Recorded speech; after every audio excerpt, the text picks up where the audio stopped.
Great. Thank you guys for coming tonight to our Passions and Practice series. I'm really excited that Dave Bowman made time for us this evening to talk about his life in journalism and investigative reporting.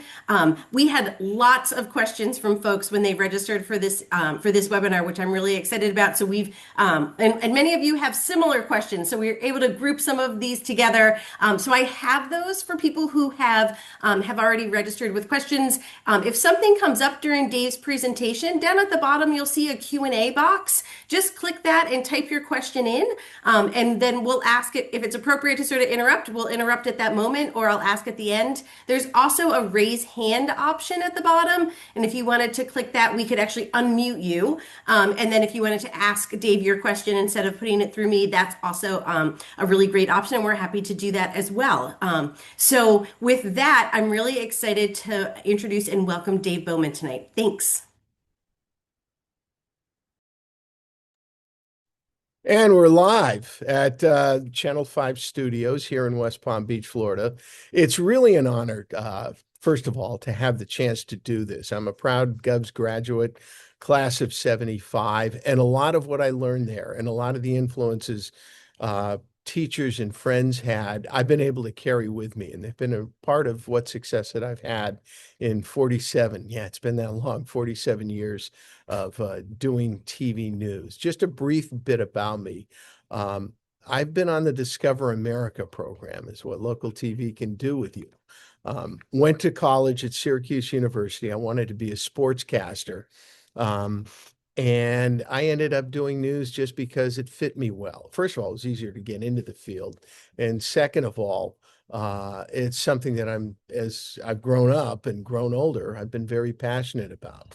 My first job was in Grand Junction, Colorado, at a station that was so small. It was NBC, CBS, ABC, AM and FM radio.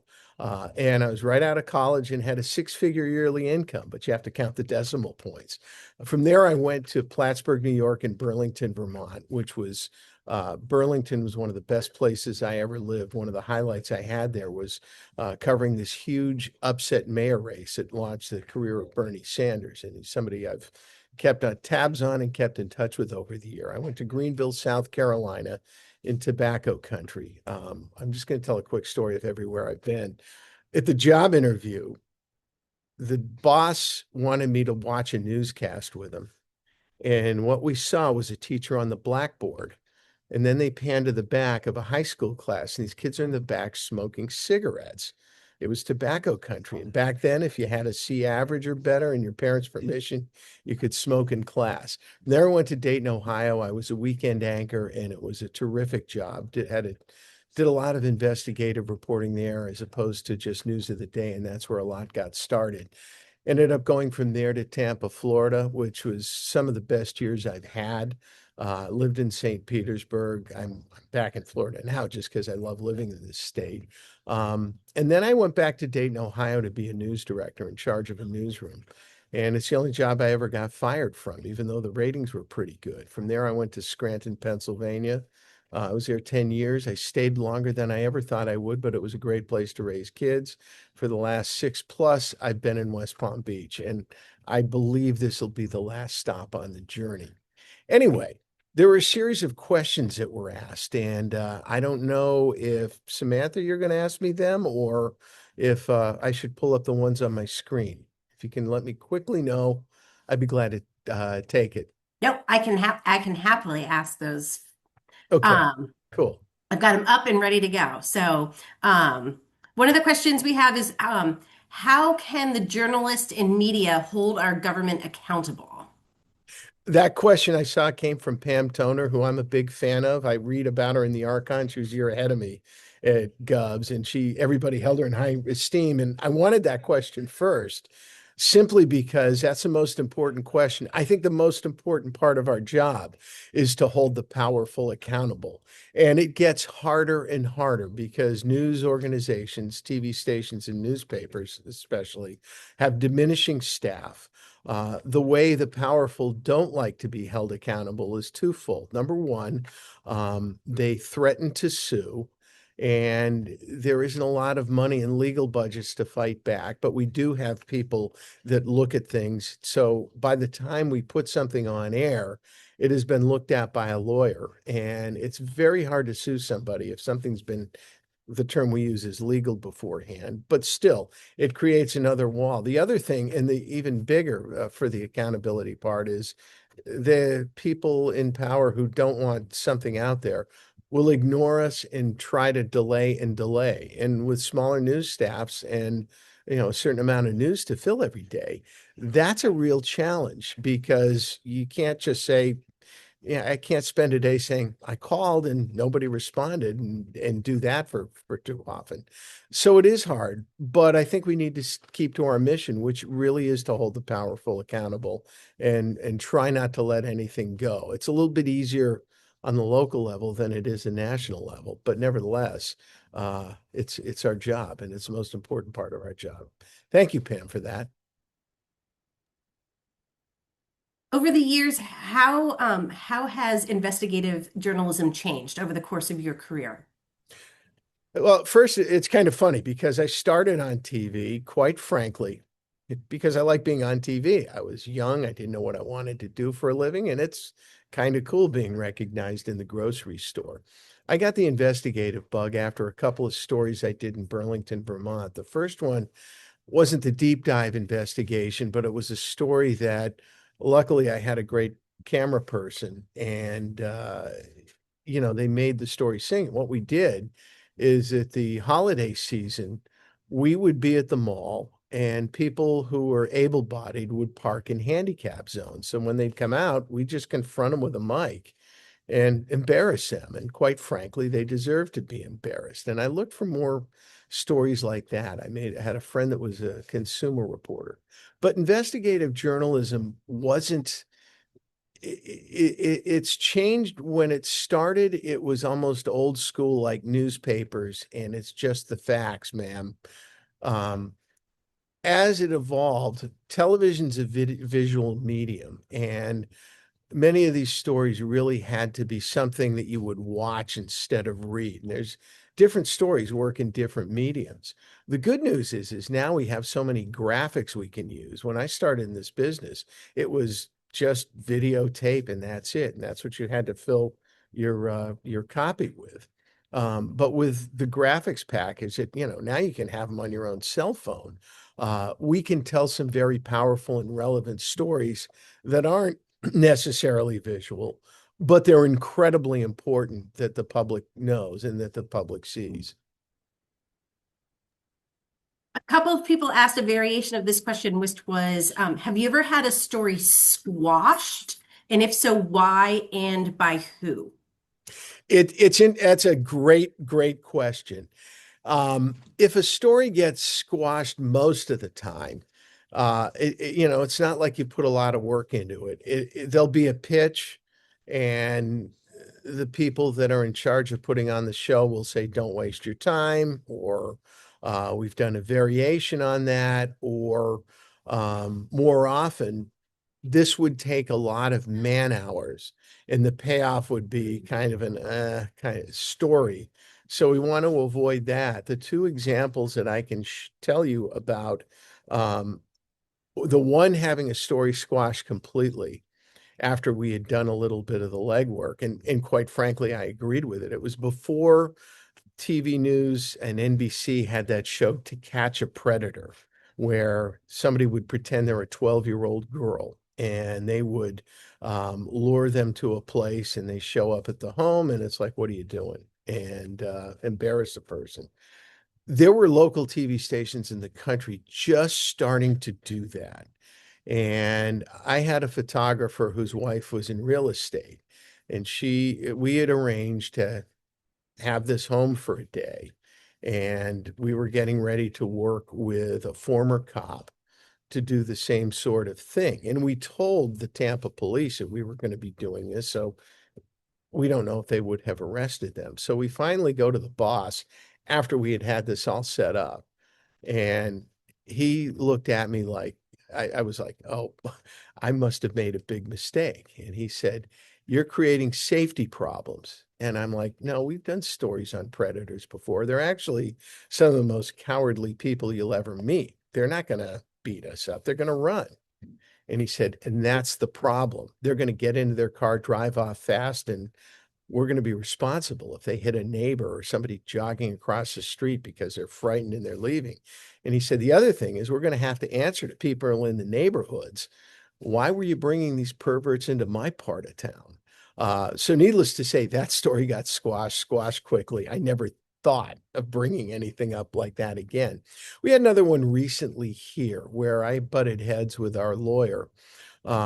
It was involving an off-duty cop that suspected somebody of being a porch pirate. And it was on video from a body cam because he reported it. Police came and the body cam shows the off-duty officer pistol whipping the guy. And there were a number of people standing around. So in addition to the violation of civil rights, it's a dangerous situation. And what ended up happening is they wouldn't give us a body cam video, but a fellow officer took his cell phone camera and took video of it. It was a little bit shaky, but it did the job. Our lawyer wouldn't let us do it, saying, how do you know it's not AI?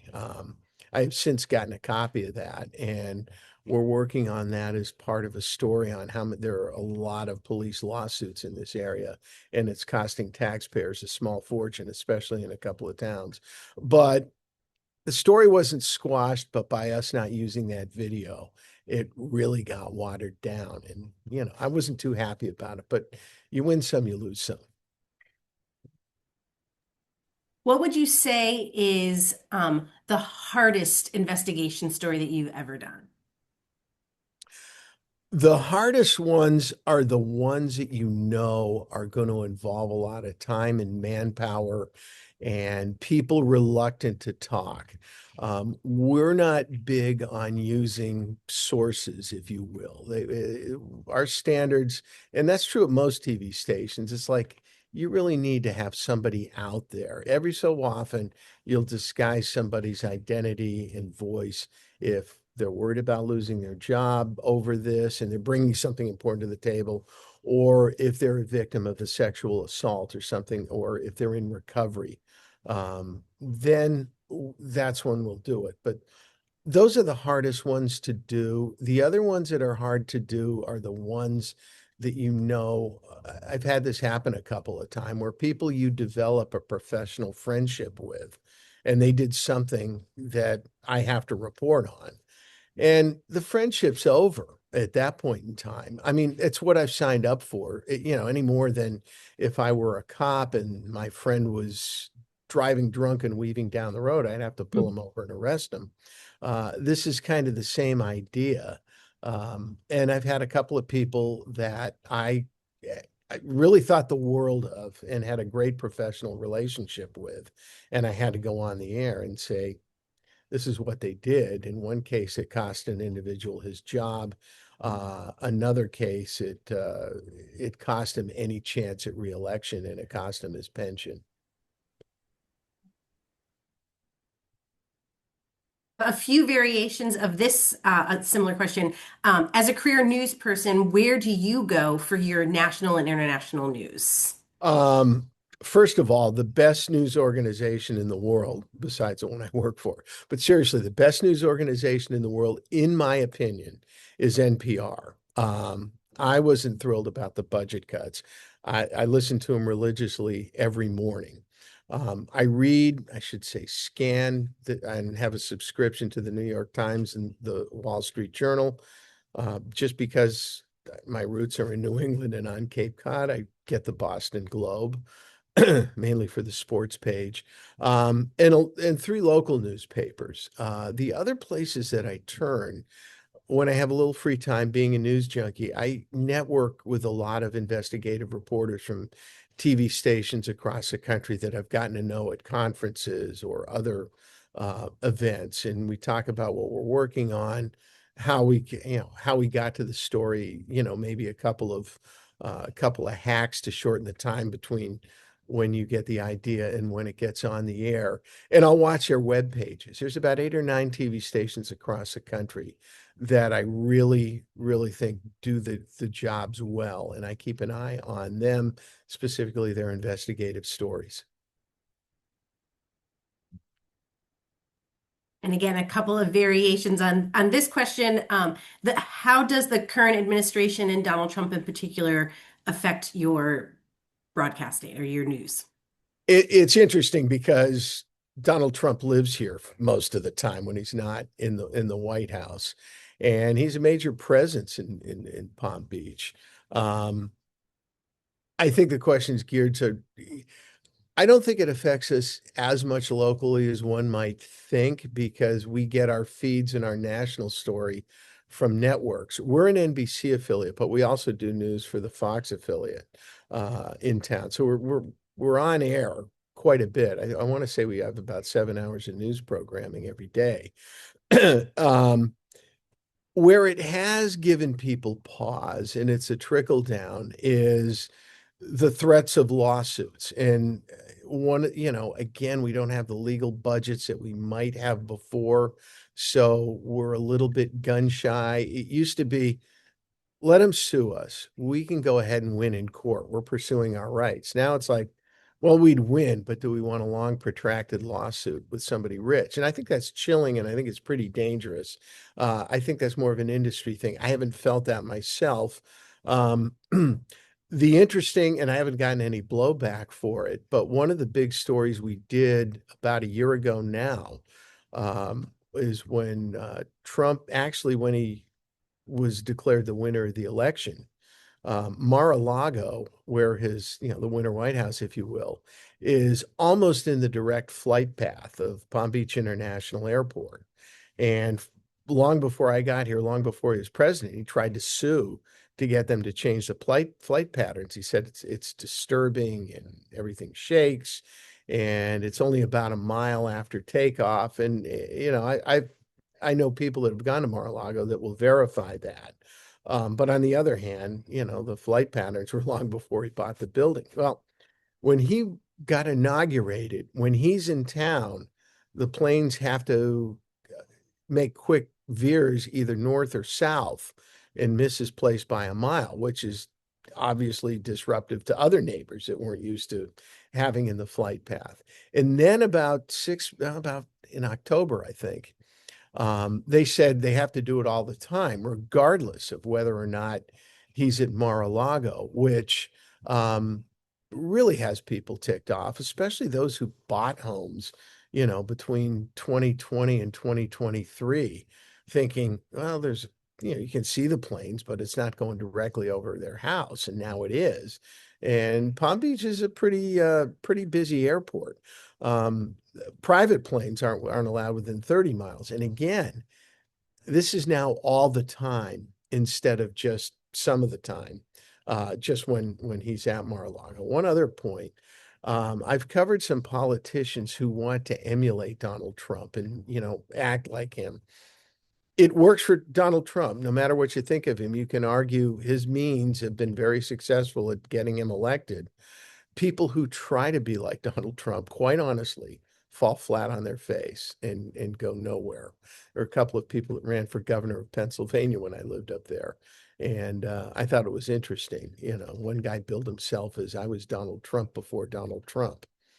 But anyway, I know I didn't answer your question because I'm not as in tune on the national stuff, but locally, you know, it may change the way the feeds that come into our station and the like, but it doesn't change a whole lot of the way we do business here.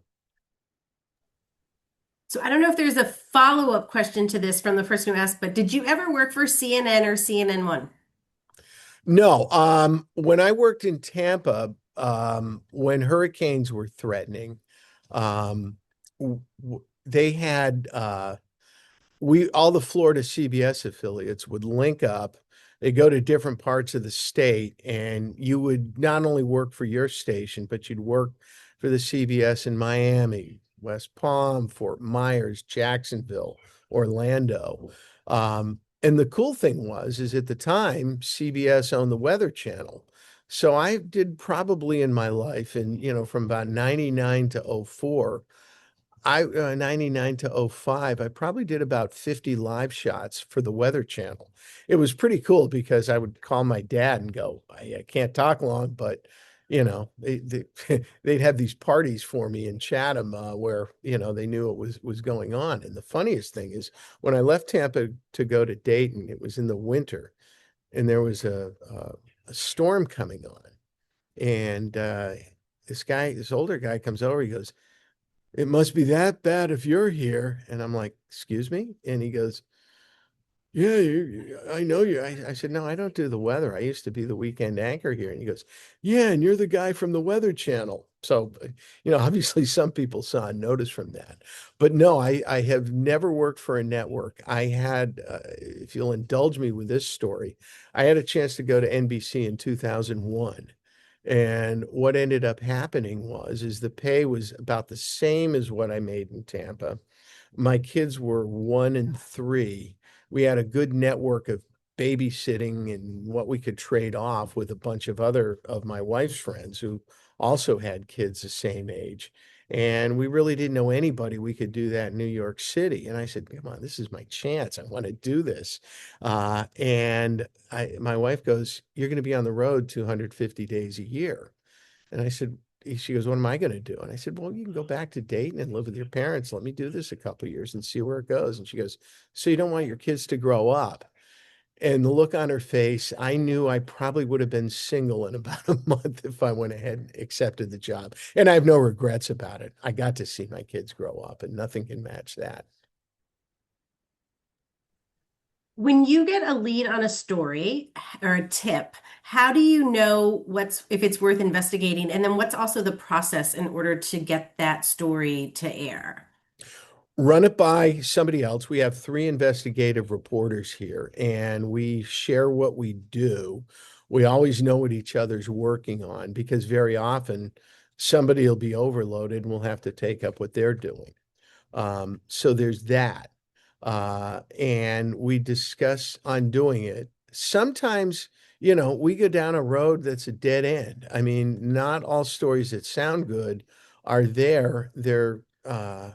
Sometimes it sounds good, but the proof isn't there. Even when a phone interview and everything shows, yeah, I've got the goods, and they really don't. We had a story, and this is actually kind of sad. We have about every other week, we have this thing called Let's Hear It, where a small core of our station will go to a park in a certain town and we'll get all over the viewing area. And people will come to us. They'll tell us just, what they want to see, what they like, what they don't like. And they'll give us some things to investigate. So we had this 96-year-old woman who could barely go there and said she's being forced out of her home because it's flooding and the roof's leaking, and she doesn't have any money to pay for it. So we went over the next day thinking, and she's like, "I can't sleep in my bed because it's wet and I have to have a blow up mattress on the floor." And we went over, and the couch was a little damp, but it was far from the way she described it, and it was heartbreaking. I'm like, I know you got to complain against your HOA because there's a little bit of damage here and there, but this just doesn't rise to a TV story, and I just don't see any negligence here. So there are times where the tips don't turn out. Um, what we try to do is our brand. If you look at our corporate logo for Scripps, it's give light and the public will find their way. And we just look for stories that are especially good at giving light. What would you say separates a good investigative journalist from a great one? Experience helps. Um, I think you have to have a combination of fearlessness and caution. Um, you have to have a pretty good BS detector. You have to know when you're being used and set up, and that helps a lot. But I think you have to have a real passion for it. I think you have to like the whole process. Where I've seen the ones that are pretty good and can tell a good story are the and look good on TV are the ones that like to have a lot of the dirty work done by somebody else or not there. You have to be a bit of a data geek and like looking at that, knowing what you're looking for, going through court papers, maybe spending a little bit of time fast forwarding through a regulator's meeting and finding out if somebody gives you a tip, something's there. Finding out the stuff that goes, wow, this is a problem. We need to get this out there. People need to know about this. And I think natural curiosity matters a lot too. While you were at Govs, you learned a formula for writing a paper, right? A thesis, supporting paragraphs, and a conclusion. How helpful were these writing techniques that you learned in Byfield in crafting your professional news stories? Can I tell you two things that were far more important at Byfield than learning how to write? And we had great English and language teachers, don't get me wrong, but the two, first of all, we had a professor, Chris Harlow, who really got everybody engaged in current events. I was a guy who couldn't get my nose out of the sports page if I'm reading a newspaper, and he, uh, turned me on to there's a whole world out there, and there's a lot wrong with it. There's a lot right with it, and there's something people need to see, get engaged, have a take, learn about it. And I credit him for me being here tonight as much as any teacher that I've ever had. And that was my takeaway. Secondly, we had a radio station. It was disorganized. There was a graduate, a recent college graduate named Doug Wilson, who took the time, probably out of his own pocket, wired it up so he could broadcast at a low power. And it was a lot of fun. It was DJing and stuff like that. But that's when I learned this is pretty cool. I never really worked at it, except I think I told you when I was in Grand Junction, Colorado. It was ABC, NBC, CBS, FM, and AM. And I'm making like no money, just hitting my dad up to refresh the MasterCard every 2 months. And so I get a chance at overtime. I had Mondays off. And they said, no, you're not reporting today. You're going to be the FM DJ because the FM DJ called in sick. And he said, do you know how to turn a record on a turntable? Well, I learned that at Govs. And not why my parents sent me there necessarily, but I could do it. And it was a country music station, and I learned to like country music an awful lot. It's something I'd never had before, but that was very important. There's another time where, again, I credit it to another fantastic teacher who unfortunately passed away, Laurel Abbey Samra. She was a French teacher that I think really had your best interests in mind and would get you to be as good as you can be in the language. And I wasn't bad. So a few years later, I find myself in Burlington, Vermont. And there was a story where they thought these two death row inmates had escaped from Virginia, and a month later were just over the Vermont border in Canada. And when you cross that border, people speak French. And if they speak English, they're not going to give you the benefit of doing it. So I had enough broken French to carry a conversation. And when I could come back, I was able to put a pretty powerful news story on the air. And I think I hit the translations right of what they were saying. But that's something where, again, my Govs education and fantastic educators made me a little bit better and help pave my road to where I am today. So before I ask the next question, I have two things I want to say. One is I want to remind folks, if you have any questions, please put them in the Q&A. I've got some that I've got from registration, and then I'm sort of picking these off. But in case some folks came in late, I just wanted to let you guys know where that goes. Secondly, in Byfield, we have a thing called Gov's Curse. And the Gov's Curse is when you talk about someone, they sort of appear. They walk by on a pathway or they walk by you. So as you were talking about Chris Harlow, he logged in. So the Gov's Curse even works on webinars. So Wow. yeah. Hey, Chris. Mr. Uh, Harlow, I feel awkward yeah. doing it any other way. So do you have a most memorable story that you've done? Um, there's about two or three.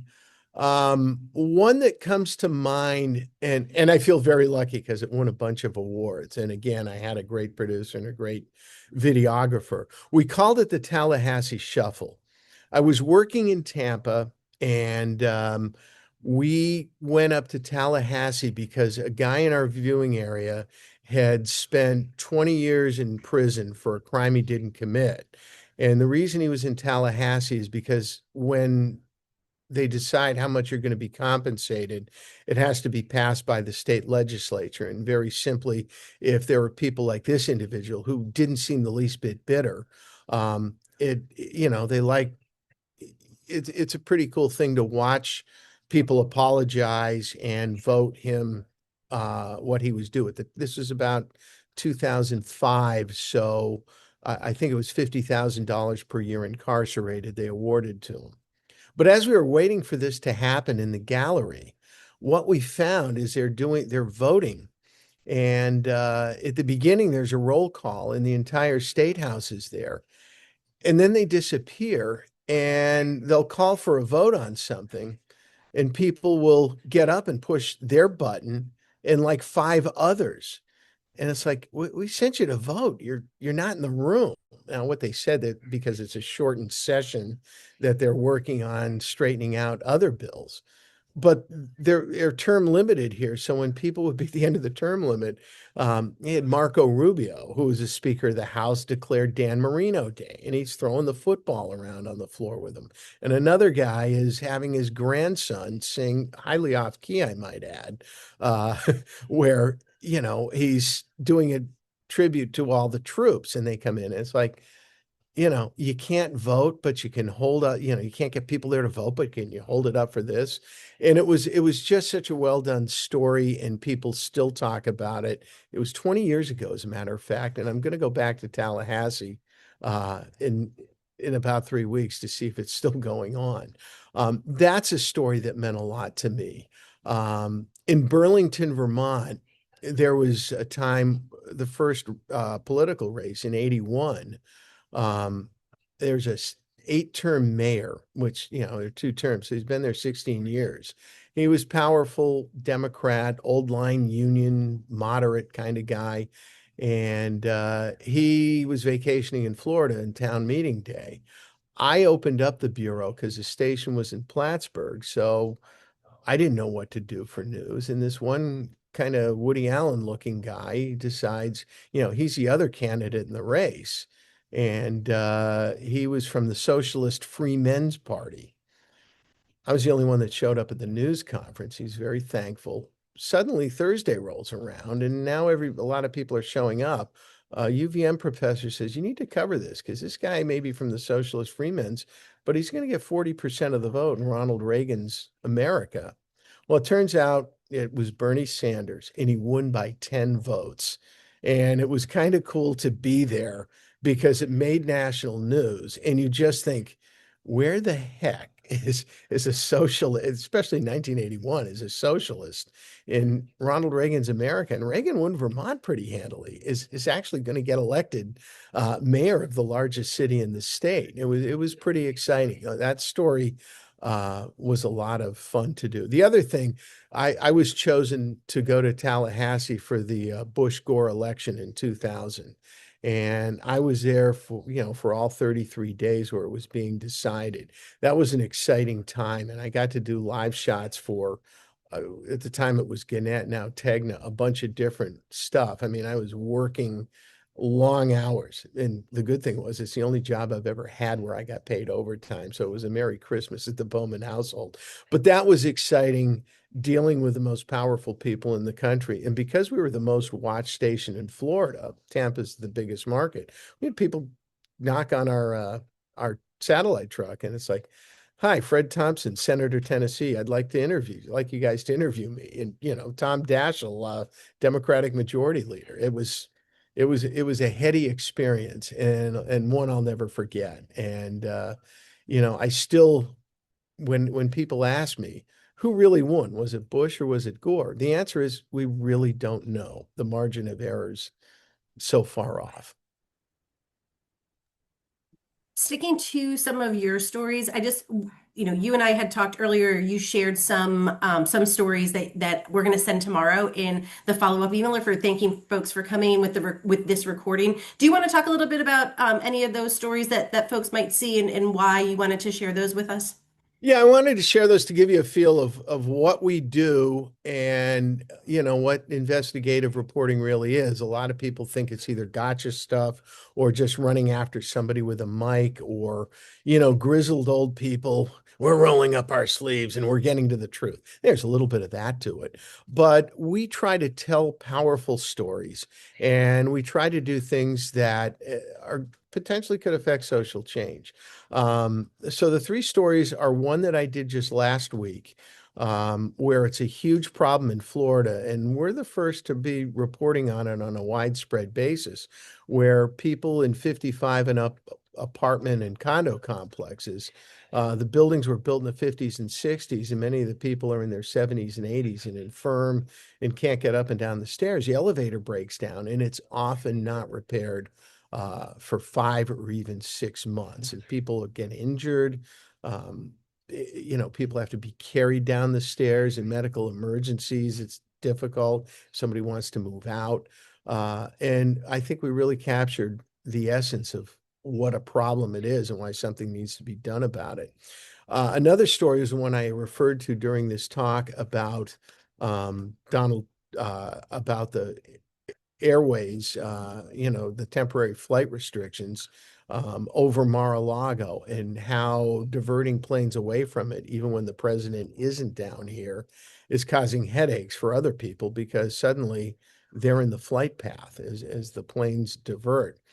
And then the third one, I think what I did, and this is something that I think could happen to a lot of businesses.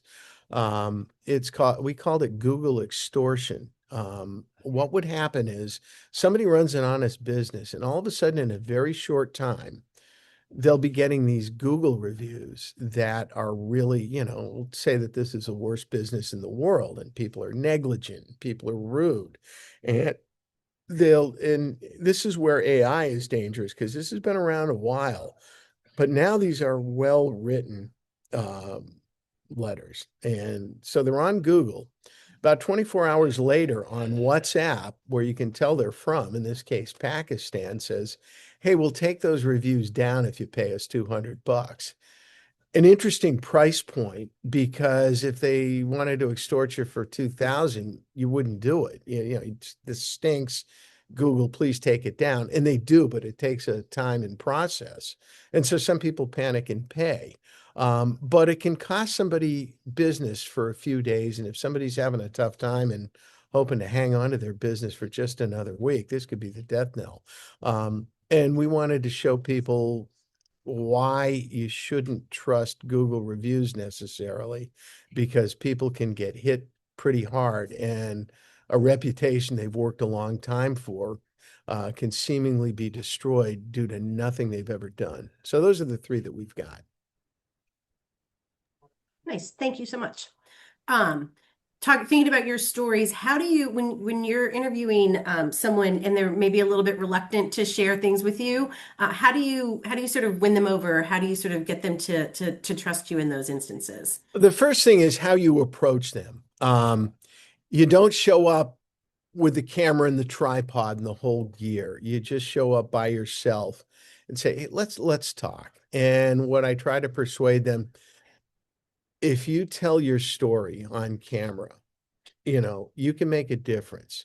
Um, I remember once it was in Dayton, Ohio. This man lost his wife and his mother and father-in-law in a plane crash, a jetliner in it went down in the Everglades because they were vacationing.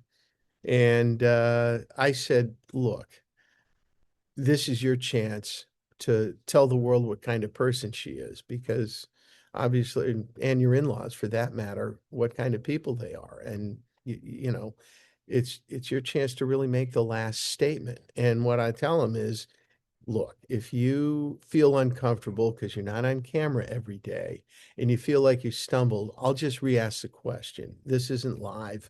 And I promise you, I won't make you look stupid. I just want to present the story as it is. And, sometimes that can work. Or to tell somebody, I know it's embarrassing what happened to you. You got fleeced, you were a victim of a scam. But if you speak up, a lot of people will, it's going to be a lot better than me warning them. If they can see a real person that it happened to, it might have others to have their guards up, and you can do some good here. And that goes a long way. I think the main thing is, though, just show them you're human. So here's another question that there's a long time saying on TV news, if it bleeds, it leads. Do you think that will ever change? I think it's already changed because we have had it. It was funny because when I got in the business, it was generally known there were two types of TV station. If it bleeds, it leads, or we do stories about meetings, bleedings, and people who make small things. Um, and there used to be that kind of formula. And it was, but what happened is um, people want to see people want to see TV news, I think, as a mirror to their home, to where they live. And when you do too much of that stuff, people are going to ask, doesn't anything good happen around here? Find out that some stories need to be covered that are horrible and they're tragic. Um, I know when I was in Dayton, Ohio, our competitor, it used to be murder, murder, fire, fire, and here's a 911 call from yesterday's murder, and here's a guy who committed murder who's having his first appearance in court. Um, and they didn't do themselves any favors. They had a huge advantage in longtime viewers, and people really got sick of that. I think we try to talk about balance, and most people think liberal conservative and try to find the middle. I think balance is good and bad. There are some things you have to tell people about that they need to hear and don't necessarily want to hear, but that's what they trust you to do. But they also want to see the good in their community. And I think a good newscast overall has a little bit of each. We have some younger alumni that have joined us, so I'm just going to pose a question to you. What mistake that early career journalists make do you wish you avoided? Arrogant cover letters. I started out and I got a nasty one back, and I learned pretty quickly. Something to the effect of, you need to hire me because I'll make your newsroom a whole lot better. Um, but I think the biggest problem is giving up. If what you want to do, and it doesn't necessarily mean television news, if it's something you want to do, you've got to knock on every door until somebody opens it, and it takes patience. It's very hard not to take no personally. But once you get your start and you take advantage of it, then you're not going to, if you're good at what you do, you'll get your no's, but you won't get nearly as many. And the job search won't be nearly as discouraging. The other thing I would do is I would tell you to be yourself. Um, People really like authenticity. People that hire people, there used to be a perception, and it was absolutely true. People hired some people on television totally based on their good looks. Now, not only do they want people that can do the job, they want people by and large who look relatable. And so and again, I don't know much about outside of television, but I think if you present yourself as relatable as opposed to trying to look, super cool or super slick or whatever, authenticity goes a long, long way, especially in the crazy world we're in. It's funny because it never used to be that way. My favorite story about the job I didn't get, I'd moved from North Carolina to Dayton, Ohio, and I was there for a couple of years.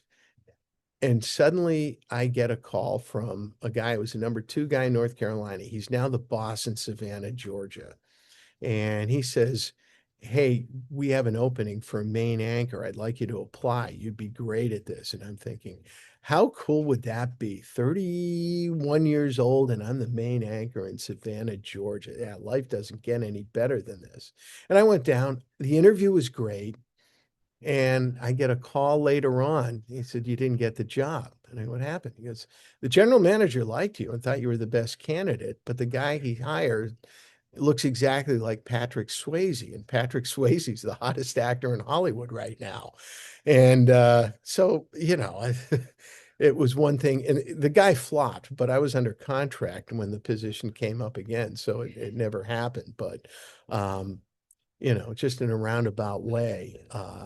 That's the way things used to be in TV, and I suspect in life. I think right now, um, it's a lot better to just be authentic and be yourself, and eventually your day's going to come.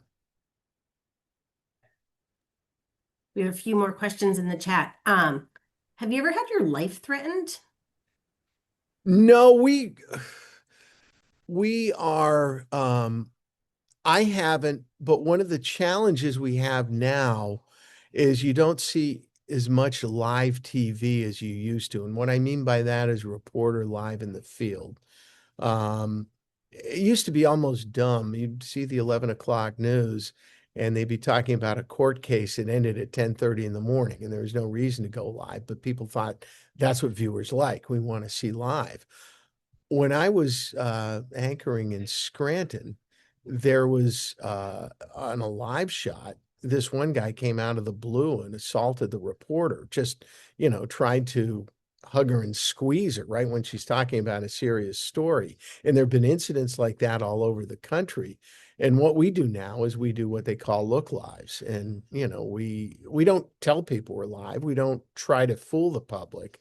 But the only time we go live is if there's really something going on that's now and immediate. As to whether I've had my life threatened, I've never felt that. I'm much more afraid of lawsuits than I am for personal safety, but maybe that's because of the kind of area of news that I do. And I've been threatened with lawsuits an awful lot. Never successful. Nobody's ever been successful in doing it, however. All right, Dave, I think we have our last question, but I usually say that and three more pop up. So we'll see. That's okay. I got time. If you suddenly had an unlimited budget, time, and resources, what kind of investigation or investigations would you pursue first? I've covered a little bit of it here, and I'd really like to go all out and have the unlimited budget and hire the best people to investigate Jeffrey Epstein, and investigate what went on and who really got involved. We are not getting the full story. That's part of my beat here. And I'd like to see the whole story get told, and I would like to see the people really get exposed. If I may, let me tell you the real story on why Jeffrey Epstein, when he had a plea deal here back in 2009, why he got off relatively scot-free, where he'd just have to spend the nights in jail and he could roam around during the day. I mean, for the crime he committed, they knocked it down and his sentence was really weak. But the reason is a few years earlier in Palm Beach, there was William Kennedy Smith was accused of rape, and Ted Kennedy was there at the time. And it was an unseemly thing. But the Kennedys had unlimited resources and they stalled and they delayed and they made motions to do this. And it took forever for it to go to trial. And finally, the judge dropped it. What people don't know about that is that it almost broke the state attorney's budget. And what really happened inside, the inside talk was, now we've got Epstein on a different but similar kind of crimes. And Epstein's got more money than the Kennedys. They were looking to cut a deal for the simple reason that they were, again, worried that somebody who brings in a legal dream team knows how to delay and, confuse and do everything else possible to a jury. And the real reason he got a sweetheart deal, is what I'd call it, was because the state attorney's office was afraid of having its budget broken again. I mean, they had to lay off a lot of people. They've got some very good prosecutors now, but they went through some really lean years where you have people that are prosecuting major crimes, that were making the kind of salary that a manager at a restaurant might make, and or in at a and at an Applebee's might make. It was really that bad. They were just doing it because they wanted to work in law, and it was a dicey situation.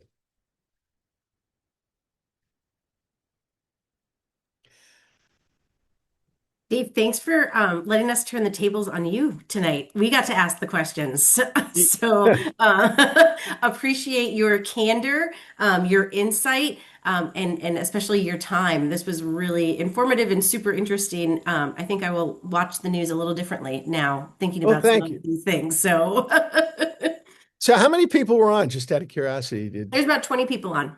okay? That was my honor to do this.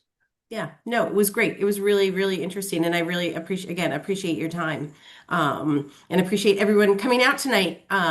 Next month, we have Jeremy Gold, who's class of 2011, joining us, and Jeremy does digital marketing in Nashville for was musicians, but now sort of also just entertainers in general. So he's going to talk about sort of the digital marketing side of things is that's behind some of our favorite artists and how that influences us as consumers. So I hope you can join us. It's March 19th at 7 o'clock. So you can register for that on the website. But again, Dave, thank you so much for a great night.